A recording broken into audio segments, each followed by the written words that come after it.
বাংলাদেশ পুনর্গঠনে অন্তর্বর্তী সরকারের প্রতি বিশ্বব্যাংকের সমর্থন পুনর্ব্যক্ত করেছেন বৈশ্বিক ঋণদাতা এ প্রতিষ্ঠানটির ব্যবস্থাপনা পরিচালক আন্না বিয়ার্দে। বৃহস্পতিবার সুইজারল্যান্ডের দাভোসে বিশ্ব অর্থনৈতিক ফোরামের বার্ষিক সম্মেলনের ফাঁকে আন্না বিয়ার্দে প্রধান উপদেষ্টা ড মোহাম্মদ ইউনূসের সঙ্গে সৌজন্য সাক্ষাৎ করেন। বিশ্বব্যাংকের ব্যবস্থাপনা পরিচালক ড মোহাম্মদ ইউনূসকে বলেন, আপনারা যে কোনো সহায়তার জন্য আমাদের উপর নির্ভর করতে পারেন। তিনি আরও উল্লেখ করেন, ব্যাংকটি বছরের দ্বিতীয়ার্ধে বাংলাদেশের প্রতি তাদের সমর্থন সম্প্রসারিত করতে আগ্রহী।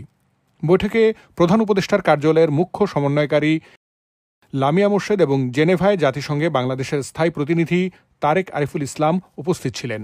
এদিকে অ্যামনেস্টি ইন্টারন্যাশনালের মহাসচিব অ্যাগনেস ক্যালামার্ড বৃহস্পতিবার সুইজারল্যান্ডের দাভোসে ওয়ার্ল্ড ইকোনমিক ফোরামে সম্মেলনের ফাঁকে প্রধান উপদেষ্টা ড মোহাম্মদ ইউনূসের সঙ্গে সাক্ষাৎ করেছেন। এছাড়া বিশ্বের বৃহৎ শিপিং কোম্পানি